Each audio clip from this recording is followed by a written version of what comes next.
Oh, hi everyone. Thanks for joining us. My name is Jeff Geist. I'm Programs Coordinator at Duke Farms, and I just want to introduce Dr. George Hamilton from Rutgers. He's the chair of the Entomology department there, and he's going to talk today about spotted lanternfly in New Jersey. So take it away whenever you're ready, Dr. Hamilton. Okay, thank you. And good afternoon, everybody. As Jeff said, I'm the chair of the Entomology department here. But in terms of research, my interest is in invasive species.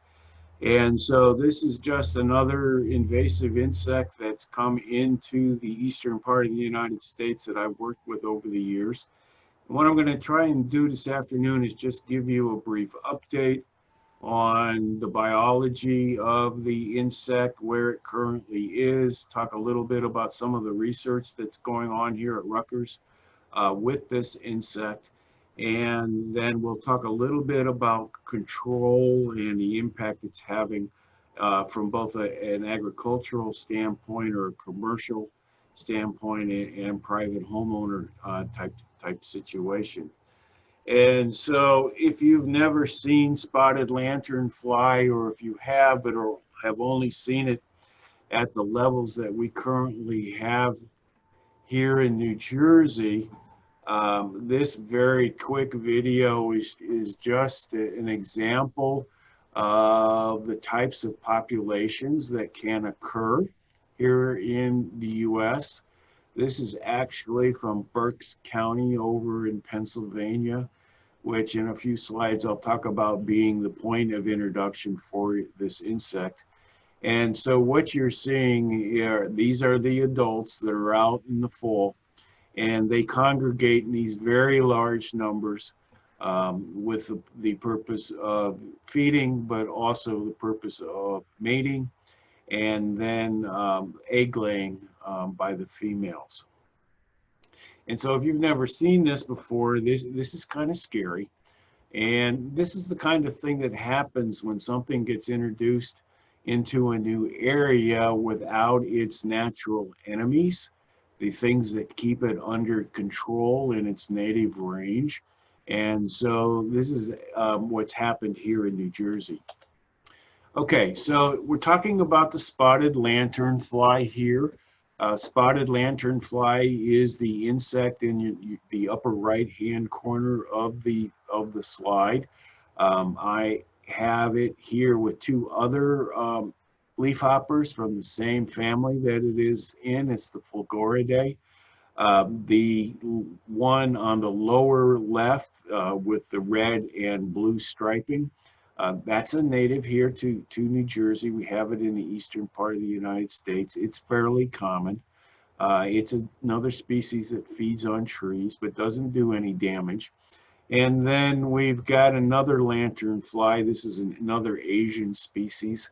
And one unique thing, at least with the tropical species, is that projection that you see in the front of the eyes, and that's why it's called lanternfly, because it has that. So it's Lycorma delicatula is a scientific name. It is invasive plant hopper. It's native to northern China. It has been introduced into southern Korea and probably North Korea as well. We just don't know. Taiwan, Vietnam, Japan, and the latest introduction, of course, is the US. It has a fairly large host range. It's known to feed on at least 70 different host plants. And it has a preference for feeding on plants that have high sugar contents in the liquid material that it feeds on. These are sucking insects, and they remove that liquid and then extract the sugar content from the liquid.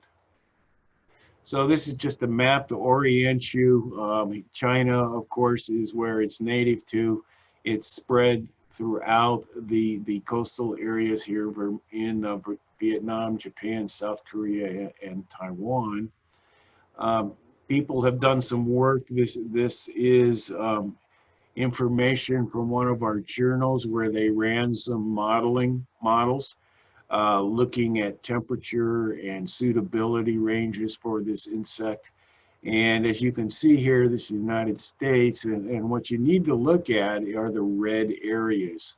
those are the areas where the models say this insect has a very good chance of establishing because of the temperature requirements and so forth. And as you can see, most of New Jersey is in that red area, and a lot of Pennsylvania is. And so these are areas that if they get into that we expect that there may be some problems. I will also just point you over here to California. This is the Central Valley.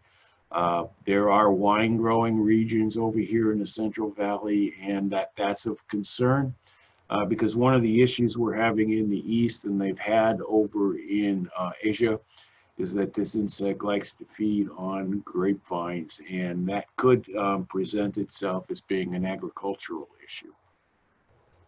So as I said, the initial introduction of this insect was in Berks County in Pennsylvania. That occurred in 2014. This is, as of last year, the number of counties that it is now found in Pennsylvania. These blue areas, these counties are counties that are in quarantine in Pennsylvania. And there's one that should also be added to this. This insect has now been shown to be established in the Pittsburgh, Pennsylvania area. So it is spread now to the western part of the state.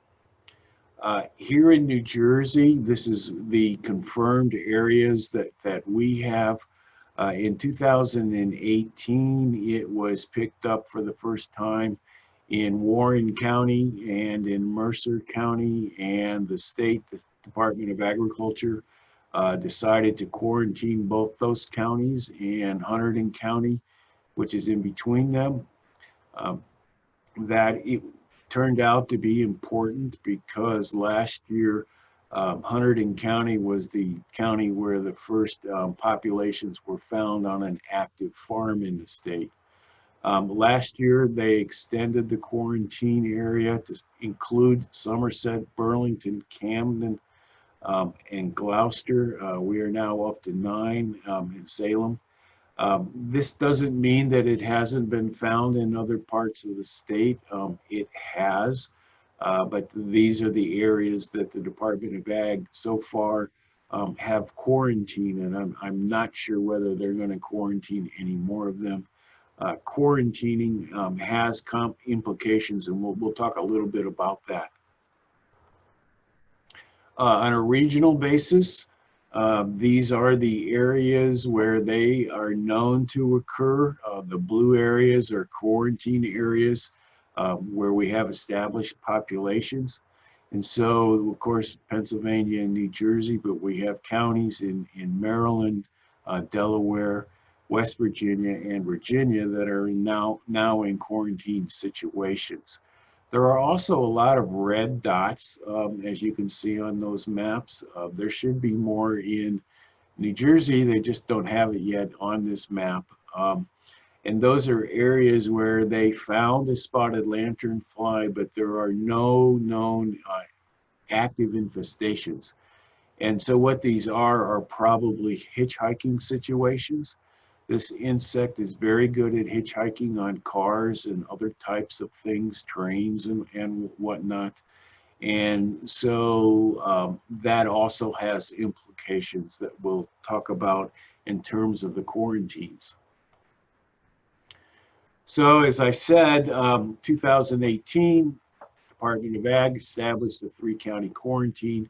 They expanded that in 2019. They have a reporting system that they use to identify potential new areas. They have asked that only be used by growers and not by the general public.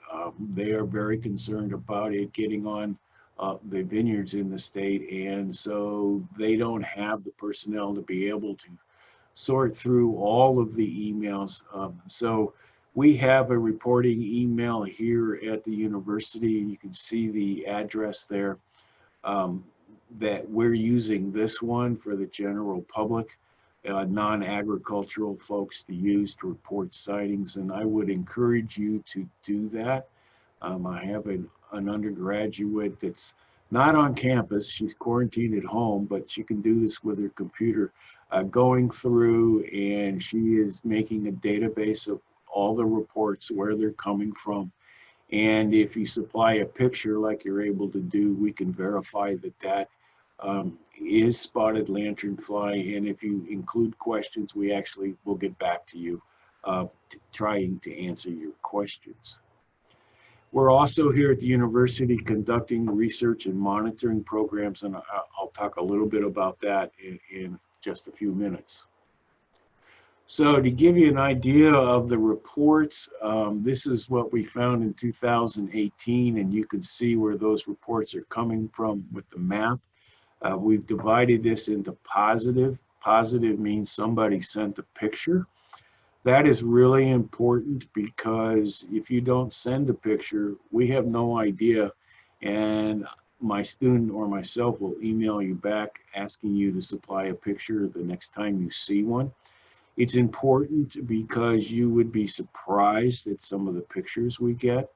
Right now, there's a moth that is active. The adult is white. It has spots on it.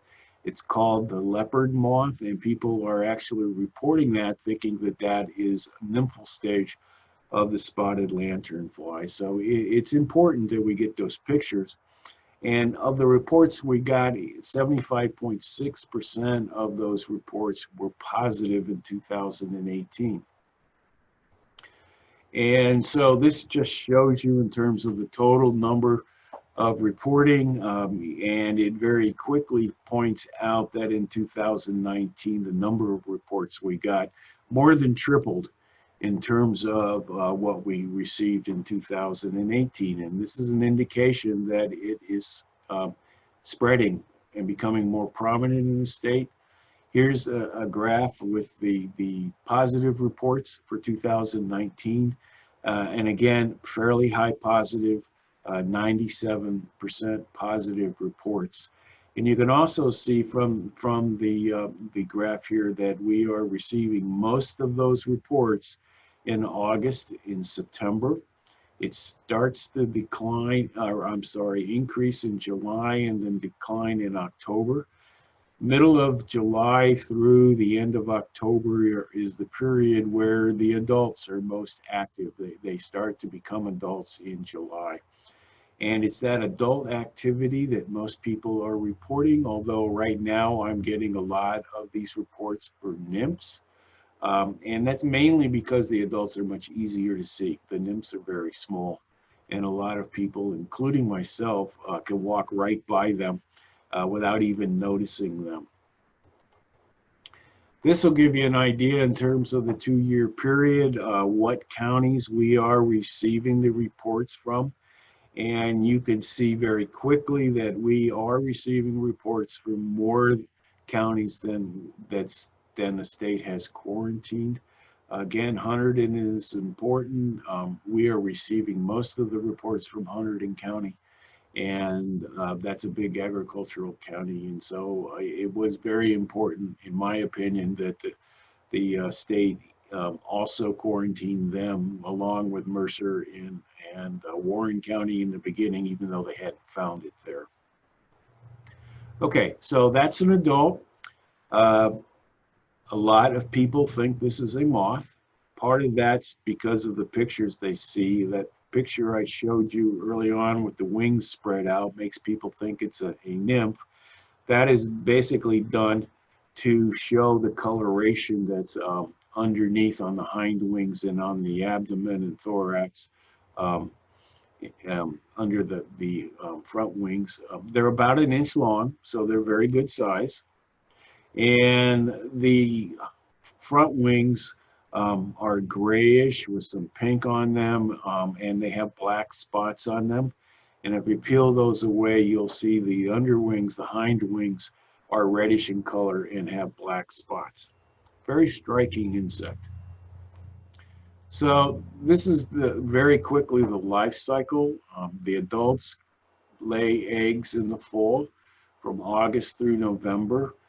They will lay eggs on a lot of different surfaces. The picture here shows you an egg mass. It also, if you look in this area up here, you can see an older egg mass where eggs have hatched. This would have been from the year previous. This is what it looks like when it's laid in the fall. In that mass, there is somewhere between 30 to 50 eggs per mass. This is the overwintering stage. This is how they spend the winter. They start to hatch in the spring. It varies depending on where you are at in terms of the mid-Atlantic area. May 12th in Pennsylvania is a good estimate probably for when we start to see them or may start to see them here in New Jersey. They have a fairly good field hatch rate. 60 to 90% of the eggs hatch.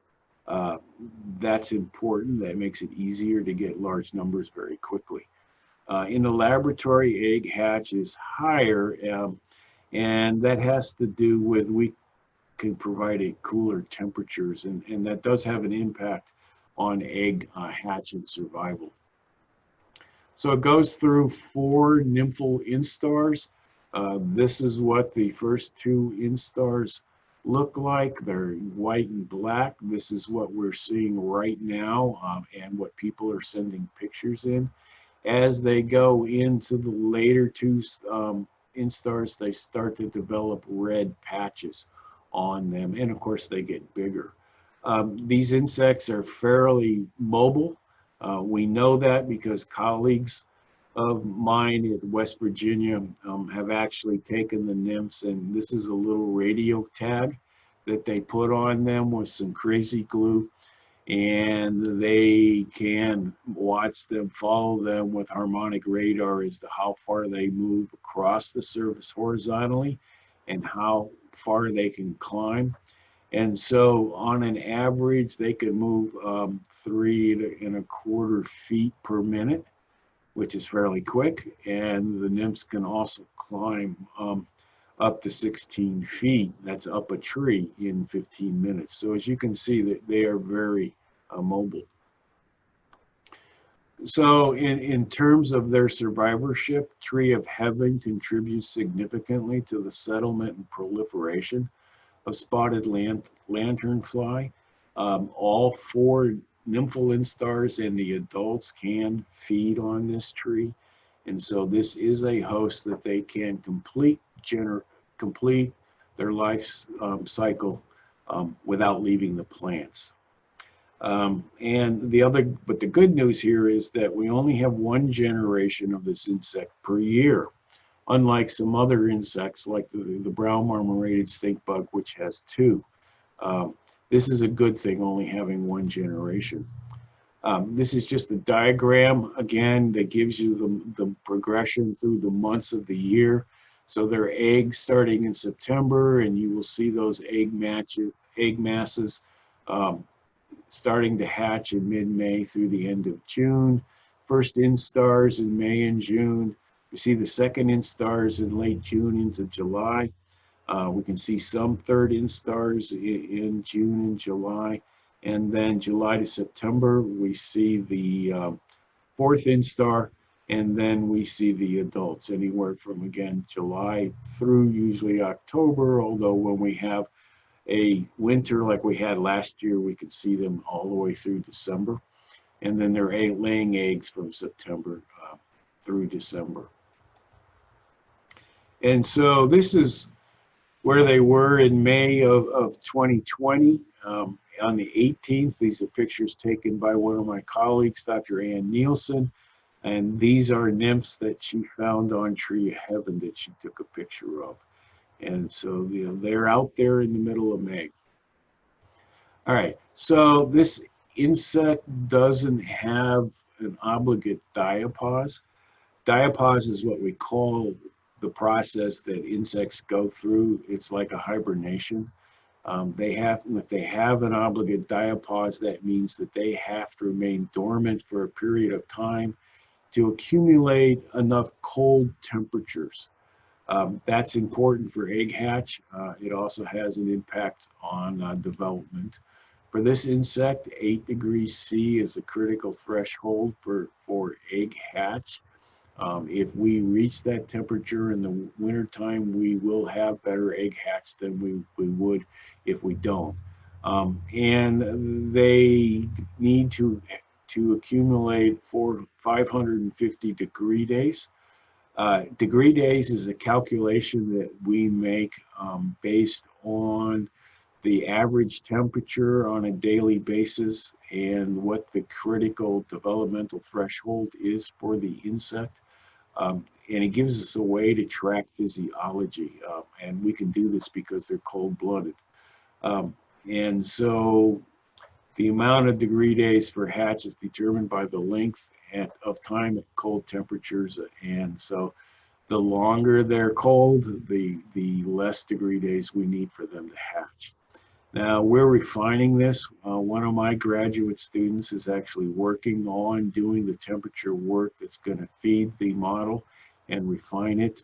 And we're doing this in conjunction with the U.S. Forest Service. So distribution of the egg masses, if you have small trees that they are laying eggs on, most of those egg masses are going to be below the 3-meter mark in terms of height up the trees if they're small trees. There is a strong association with this insect in terms of presence of egg masses and in vineyards and how much wild grape is in the environment. And so wild grape is one of the things that they go to late in the fall before they start laying eggs.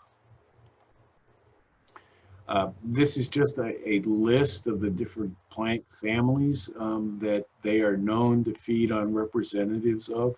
You can see that there's quite a few different things here, including things like dogwood and mulberry. We have pine, although it's not thought to be a major host for this insect. Cherries, plum, those are agricultural things, and then wild grape. Virginia creeper, wine grapes. I'll also include here that in the fall they will feed on poison ivy and then a number of other things that aren't actually in this list. So on the left here you see a list of preferred hosts. Top of that list is tree of heaven, followed by black walnut, grape, silver and red maple, river birch, and willow. Right now we're rearing these insects in the greenhouse up in Connecticut at their quarantine facility on willow. It really likes, the nymphs really like willow. This is a list on the right of the different species. They can complete development. I mentioned tree of heaven.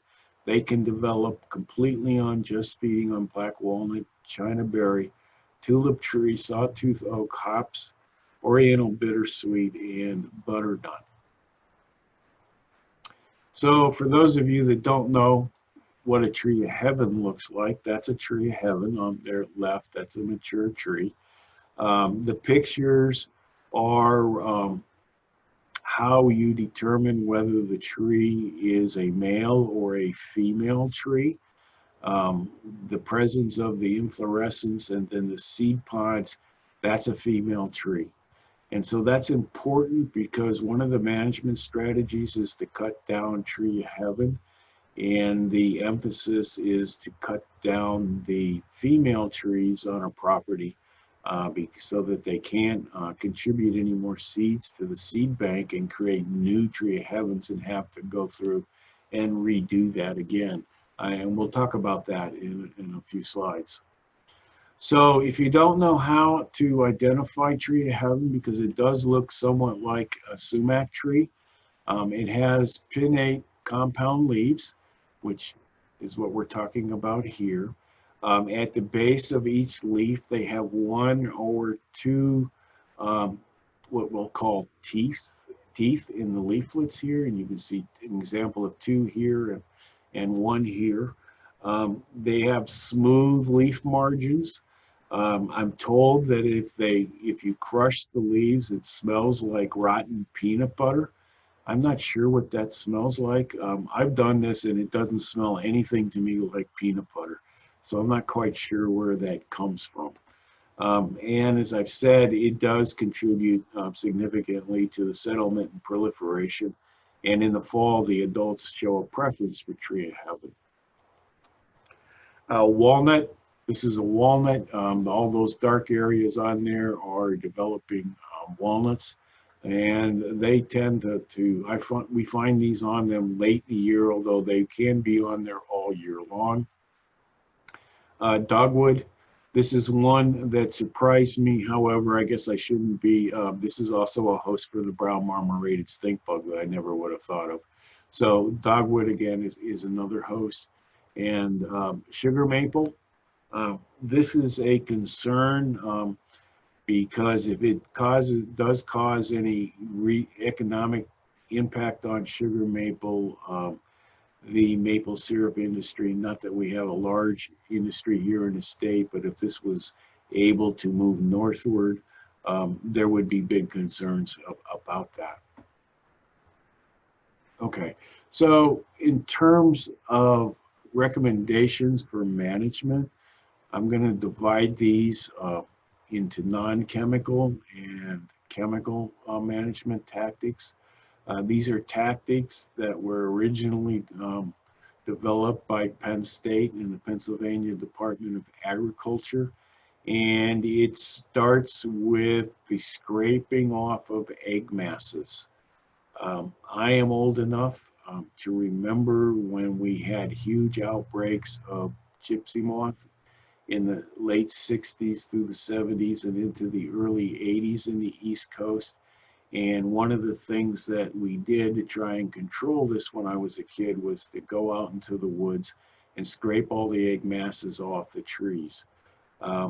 That was much easier to do with gypsy moth because they're fuzzy and they're light brown in color than it is with the spotted lanternfly. I have a picture here of a newly laid egg mass. You can see the female. She's actually in the process of doing that. They are white in color when they're first laid, but then they become a very dark gray that with some bark blends in very well.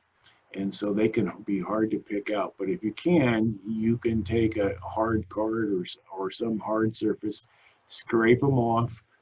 We suggest that be done into a plastic bag, and then you can double bag it and dispose of it.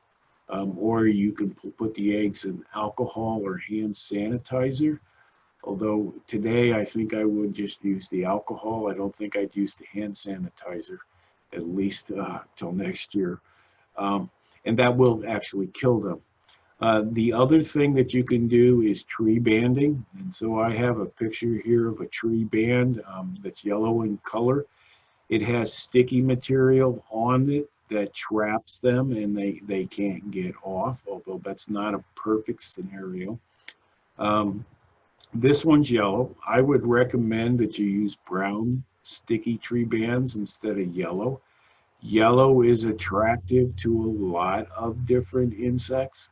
It is also attracted to other types of animals that might be attracted to the yellow as a way of thinking there are insects there.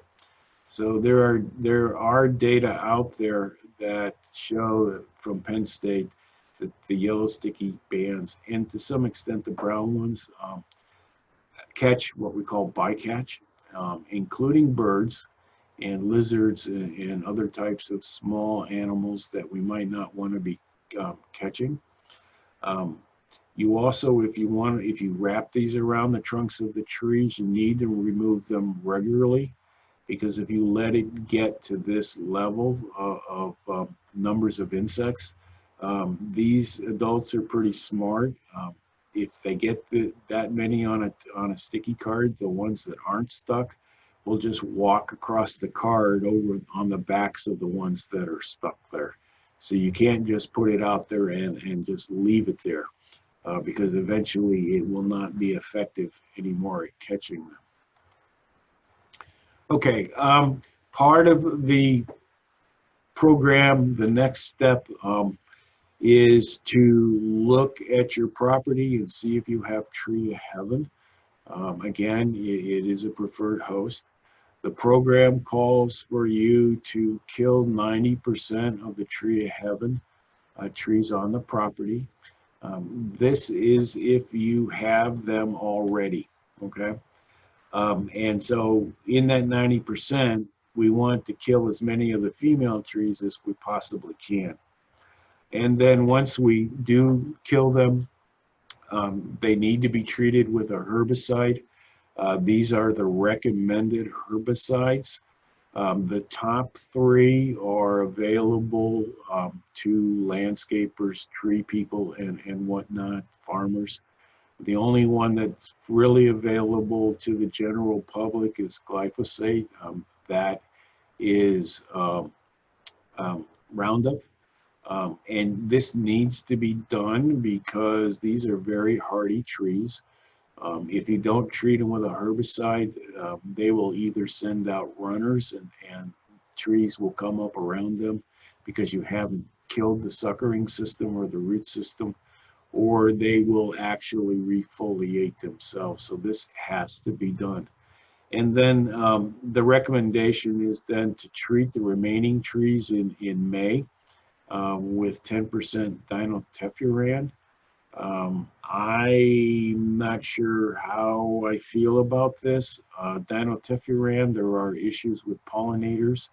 I would not do this if any of the trees are blooming. There's also some data out there that shows that if you treat in May, it may not remain effective in the tree if you have adults coming in later in the season.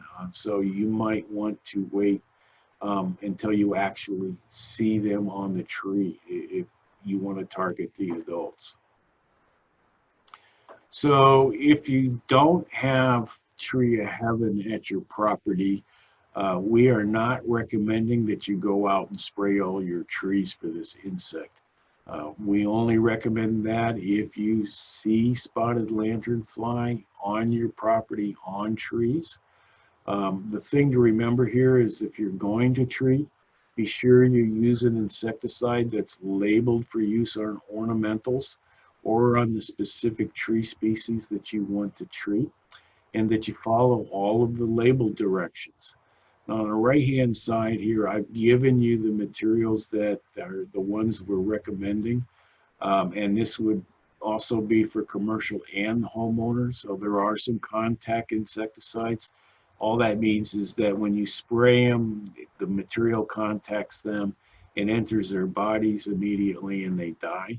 Bifenthrin and carbaryl, carbaryl is 7, are 2 of those types of materials, and these materials are available to the general public. In terms of systemic materials, dinotepfuran and imidacloprid, these are neonicotinoids, so you need to be careful with them in terms of pollinators and whatnot, but they are recommended. And there are some natural products, neem oil. I've actually been telling people that if you don't want to use the bifenthrin and carbaryl, neem oil this time of year, or Beauveria bassiana, which is a fungus that you can apply, is effective against the nymphs this time of year. And so that is an option. So why are we worried other than the large numbers? Well, in the landscape, these insects are large. They move a lot of liquid through their bodies. And like aphids, they produce honeydew. And because they are such large insects, they produce a lot of honeydew. And you can see on the grapes up here, those little specks are honeydew deposits where a mold called sooty mold, because it's black and it looks like soot, develops on that fruit. We're also worried about it because they will lay egg masses on Christmas trees. And if you go to a cut your own or you're a Christmas tree grower and you cut them and ship them out of state, that could be a potential way that they can move to other places. It does happen. The first report of this insect in Warren County was actually on a Christmas tree that was bought in Pennsylvania and brought into New Jersey, and then the egg masses hatched. And so it does happen. And so because of the feeding, they can also cause a blockage of phloem flow in the trees. In the forest, the main concern here is that they're a reservoir for egg masses. I've mentioned grapes in agriculture. Right now, that's the only crop that we think there's any kind of economic impact on, although there's a possibility that there may be on tree fruit.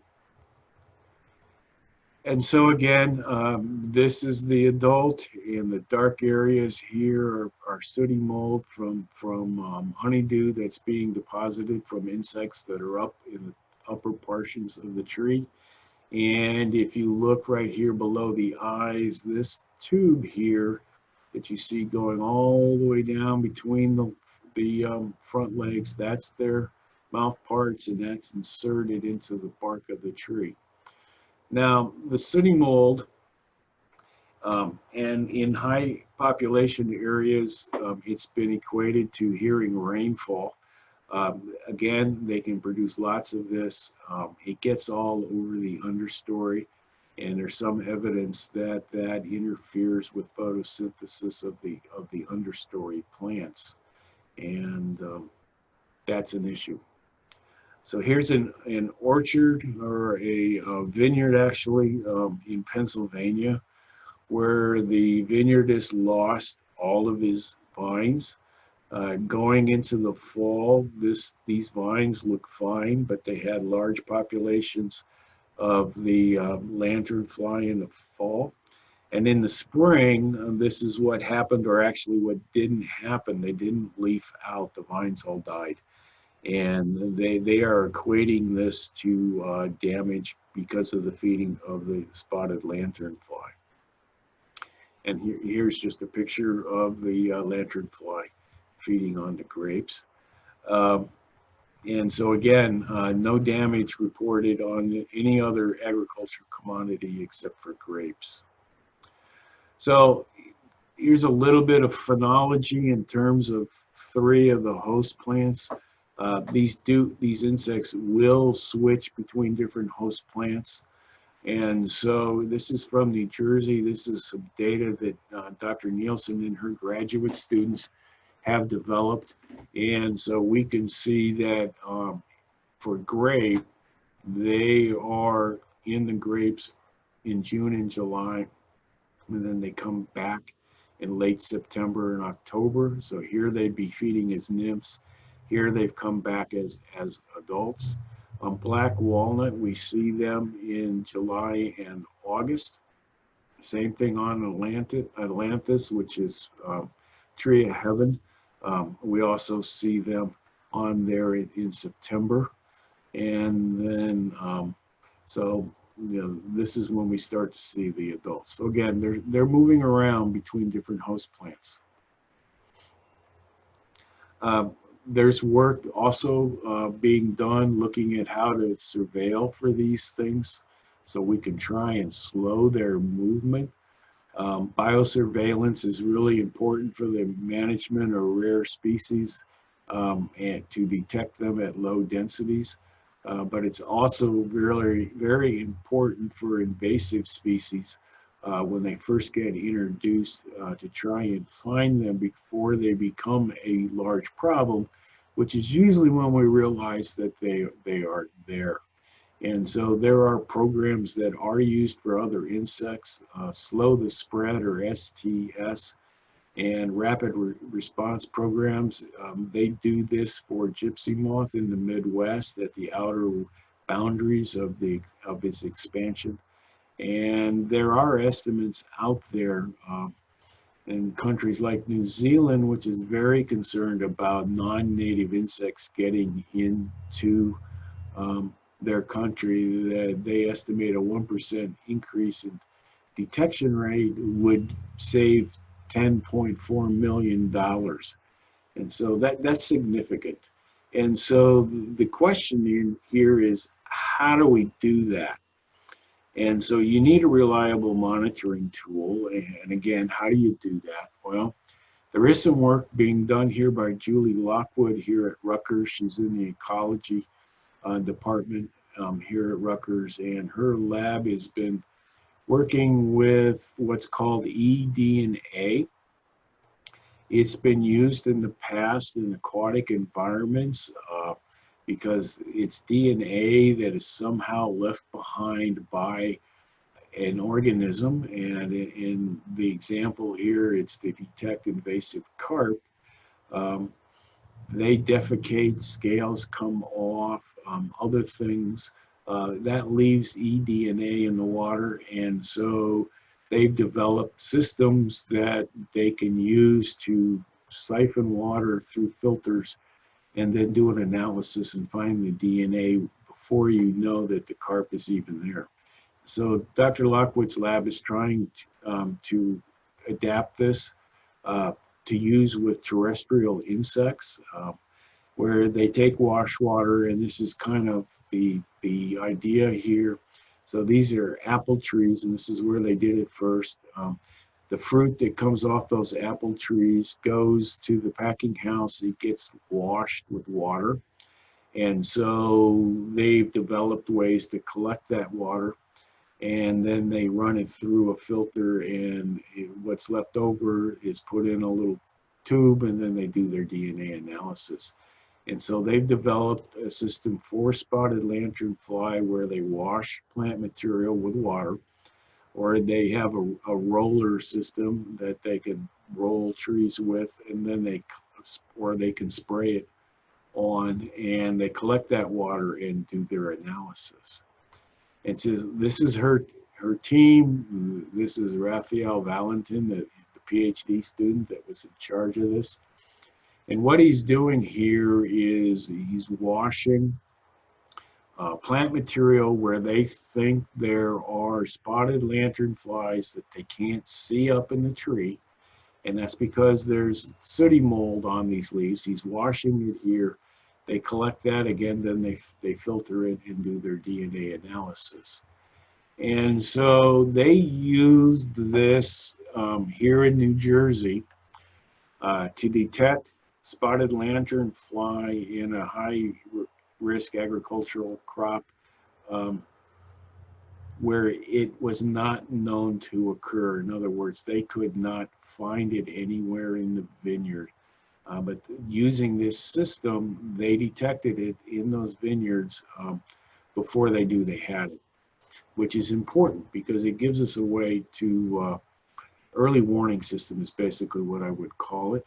And so they've continued to do this. They have 12 vineyards that they're working with in the state. They sample in September and October when the adults are active. And again, they wash the plants, they collect the materials, they run it through special filters, and then they do their DNA analysis. And so Dr. Nielsen is doing a similar thing with vineyards in Hunterdon and Warren County. And so this is her postdoc, and he's rinsing the vines and the fruit, and they're collecting the water, and then they run it, take it back to the lab, filter it, and look for it. And so this is data from the farms that they sampled last year.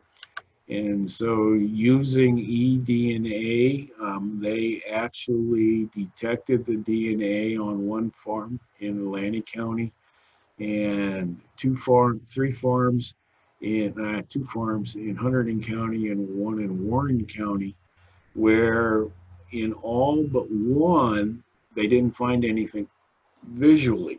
In the one farm in Hunterdon, they did actually find one dead adult. So again, it's evidence that they can use this to find it when nobody can find it visually. And so that was in September. This is in October, and you can see that they got more hits in terms of the eDNA when they didn't find anything visually, although they did in October in one farm in Hunterdon and one farm in Warren County. They did find them visually. And so the only thing that you need to worry about on this slide is this probability of detection. And so what they were able to show with this was the mean of the probability of detection was 86 versus 35%. And again, another statistical way to look at this works before we can even find it, which is what we want. Okay, I've already talked about that. So management. Very quickly, containment, then quarantine and self-inspection. We have physical controls that I talked a little bit about. There is some work going on with biological control, and then we've already talked about some of the things with the insecticides that we might be able to use. And so I talk about egg scraping, but there are people that are looking at using exclusion nets. You may have seen this on blueberry farms where they put netting up to keep birds out from feeding on the blueberries themselves. There are people working on this, trying to develop the use for like in vineyards and whatnot. And there's also some interest with those nets actually possibly being impregnated with an insecticide that if they did get on the nets, if they had a potential to get through the weave on it, that the insecticide would actually kill them. Biocontrol, there are people with USDA. These are some of the locations they've been looking for over in Asia. This is in China. And they have found 2 parasitoids in their explorations. These are egg parasitoids. They attack the eggs and early instar nymphs. These are both in quarantine. What that means is they've been brought into the United States. They are in special laboratory facilities. They are doing work to see what else these 2 parasitoids might attack because we don't want to release them if they attack something we don't want them to kill. This is a long process usually, and so I wouldn't expect this to be something that we can take advantage for at least 5 and maybe longer in terms of years. There are some native things out there. Spiders do feed on the nymphs. This is, of course, a praying mantid. That praying mantid is feeding on an adult. This is a wheel bug. It's an assassin bug. This is feeding on this. However, at the moment, I don't think the research community thinks that, well, yes, they feed on them. They probably don't feed on them at levels high enough to have any impact on the populations. And that's because these are generalist predators. They will basically feed on anything they can catch.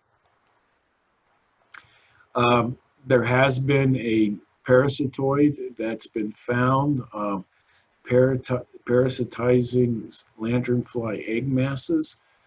Very low levels. We would like to see this be higher. In fact, we'd like to see, this is what happens in the laboratory. It's actually a gypsy moth parasitoid that was introduced in the United States in 1908. It's not reported to be feeding on spotted lanternfly in China, but it has been found here.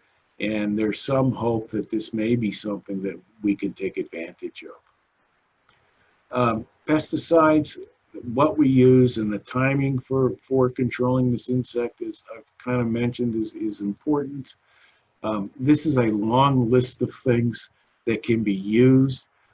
My main reason for putting this up here, this has both been developed for growers, and this is for peaches, is to show that there are a number of things that can be used that are effective against this insect. They are across a wide range of different classes. That's important because that will allow us to alternate materials if we have to use these so that we don't cause resistance to develop because of all the applications that might have to be made. And I also wanted to point out that this is the Bovaria bassiana material, a Botanigard. You can buy that as a general public to use to kill this insect. The other thing that I want to point out is that that material, some of the other materials don't actually have spotted lanternfly on the label. That is normal because it's never been a problem here, and so it's not on US labels. There are some here where they have come up quickly with some labeling that it's on there, but that's okay because, as I said earlier, if you make sure what you're going to treat is on that label, here in New Jersey, that's a legal application. If that isn't on the label, so if it doesn't say you can use it on ornamentals or you can use it on black walnut, that kind of thing, it's not a legal application. You could get into problems with our DEP if you used it. Again, this is what Botanigard does to the insect. This is a juvenile spotted lanternfly. It also will kill adults. You can see that here. And again, this is a material that is available to the general public. So we are not currently recommending anything to be used on grapevines, although you can. I would say in a backyard situation if you do have high populations. But that's because the nymphs aren't really known to cause injury. It's more the adults later in the season. And with our commercial growers, if they are using something to control grape berry moth, which is a problem in grapes here in New Jersey, or Japanese beetle, those sprays will actually do a very good job of controlling the nymphs. I am running a little bit out of time here, so I'll just point out here again, I want to make the point that if you have wild grapes, that is a place they will go in the fall, especially as tree of heaven declines. That also will cause them to go into vineyards. This, like brown marmorated stink bug, it has a strong association with borders. So you will not find them probably in the middle of the vineyard if it's a large vineyard, or very far into the woods, because they tend to associate with borders, which is interesting, and that's something we're hoping that we can take advantage of. And in grapes currently, because we're at low levels of anything, depending on the harvest dates, you need to do something pre and you may need to do something post, but right now probably don't need to do it unless you discover that you have populations in that vineyard. This is the same thing I showed before. Again, this is for grapes. Again, we have products that spotted lanternfly is on the label and some that aren't. Here we don't have as many options as we do in the peaches. Several of these things don't work very well on spotted lanternfly. So just to kind of end here, eDNA, so far the use of it this spring shows that we're going to have a higher risk than we thought, than we had in 2019. Again, carbaryl or a sale, that's the bifenthrin product you can use to control them. We're only recommending in vineyard situations to do it along the borders. And we want you to use the insecticides with the residual activity first, and that's going to be the bifenthrin, the scorpion, and whatnot. Okay, so what is the take home here? First, identify the bug, and I've given you a way that can be done. It's important to know that we only have one generation per year, so it takes all summer for them to go from the egg stage to the adult stage. The eDNA results suggest the risk is going to be higher. We'll probably see more this year Based on the reports I'm getting, I'm thinking that that's probably true. It also makes sense since we had a mild winter. And this is the usual progression that we see with an invasive insect, that every year the levels get higher and higher and higher. And grapes and landscape ornamentals are the things that we are concerned about. And so with that, I've ended my comments. Do we have any questions that came in on the chat? So one question came in that was pretty interesting. It says, other beekeepers are worried about honeydew attracting pollinators and then bringing the mold back with other bacteria. Is that a valid concern?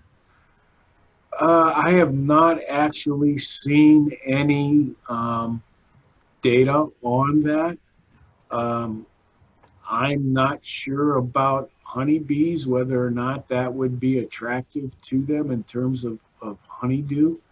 I know that other Hymenoptera, I've seen them attracted to honeydew on, produced from, say, aphids and whatnot. I've also seen honeydew attract a lot of natural enemies, like ladybirds and whatnot, because it's an indication. So it might be something that could potentially bring in biocontrol agents, but I'm not sure about whether honeybees are going to be attracted to that. Thank you. One more question that came in is, what is their feeding habit on mature black walnuts? Do they move up and down the tree during the day or at night? They will move up and down the tree at all times during the day. Keep in mind that they are not feeding on the fruiting structures of any of these plants. They're feeding on the leaves and the fleshy stems and so forth, and or later the adults into the trunks. But they're not feeding on the nuts. They're not feeding on the grapes themselves. All right, and that's all the questions that I see coming into the chat. So thank you, Dr. Hamilton, for doing this. This was awesome. And thank you, everyone, for joining us, and take care. That's it. All right. Thank you. You see them, report them. Bye-bye. Bye-bye.